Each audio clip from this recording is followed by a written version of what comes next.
and this is something that would be shared with a lot of former players I've spoken with, feel that formation, as important as it is often overblown. And there's a disregard in many respects to the fact that once a professional football game begins, there is so much spontaneity involved. And for example, Sunderland have Aidan McGeady. And Aidan McGeady's the type of player that if you're going to give him the licence that might allow him to produce, there's no way you try and, restrict his movement into one very static, rigid formation.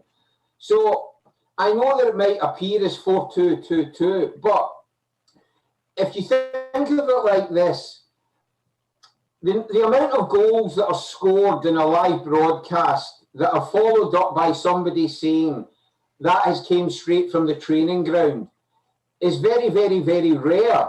And that's because the majority of goals that are scored might loosely be based around things that you've worked on, but oftentimes it's players taking their own initiative. And in many ways, they are trying to adjust to the way the game is panning out. Now, of course, when you start a game, you'll have a formation that you want to work with, and hopefully you'll reap benefits. But if you're playing Aidan McGeady and you've got Charlie Wyke and Aidan O'Brien, and even if you had someone like Chris Maguire or Jack Diamond, I mean, rather than think about the formation alone, that's 40% of your outfield players that are extremely attack-minded. And if you try and tell them to get into the positions that they have the most confidence about or that they feel most productive, then you would like to think that at the very least you'll create chances. Now, that wasn't particularly evident with Sunderland last night. They only had one attempt at goal in the first half and were fortunate enough to score from it. It increased in the second half, but then again, the way the game panned out dictated that in many respects, because two of the attempts at goal came from Bailey Wright. One he was unfortunate that the goalkeeper saved. One was a header that he put wide from a good chance. So, if they're going to try and play a passing game, they're going to try and utilise the attack-minded players that they've got. They really should be trying to create better openings on the ground, working the goalkeeper. So the formation for me has some importance, but it is nowhere near the level of importance that you would get from media speaking about it and at times supporters. Apart from anything, if you're going to play an old-style traditional 4-4-2, and some people might say, well, I prefer 4-4-2, and others might say, well, I don't. What, again, is often discounted is there's about 20 different ways you can play 4-4-2. Yeah.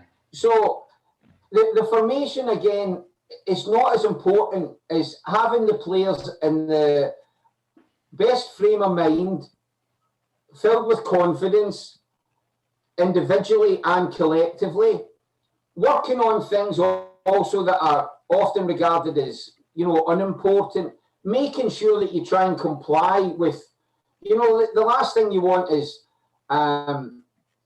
people going over to take a corner because in their own mind they think they're good at corners, when in reality they're not, and they would offer you something much more productive being in the box.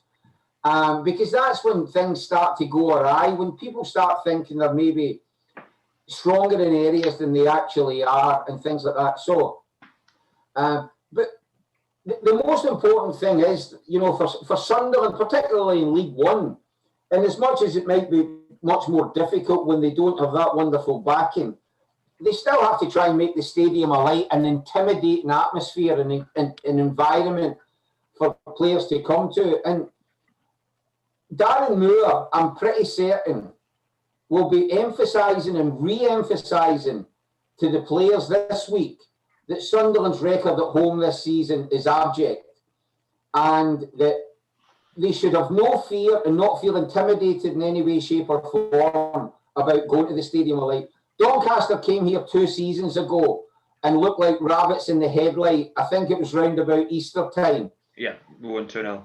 They improved significantly last season, and I think they managed to come away with a share of the spoils. And they'll probably feel that the continuation of that particular run, if you like, might see them leave the Stadium of Light on Saturday, this time with all 3 points. So it's Sunderland v Doncaster at the Stadium of Light, and maybe as clubs, people would think that only means one thing. But, it's not clubs that play matches. It's a group of individuals. And over the course of 25 or 26 games this season, and I know Doncaster's played a couple less, Doncaster, they can point to the league table and say, well, hold on, who's the team that's 7 points clear, played 2 games less? I mean, if Doncaster win on Saturday, disregarding the other sides for a moment, you're kind of thinking it's going to be monumentally difficult for Sunderland to get to 46 games and finish above Doncaster Rovers. Because if they win their 2 games in hand, having won on Saturday, that's an awful lot to try and catch up in what's remaining a third to a quarter left of the season.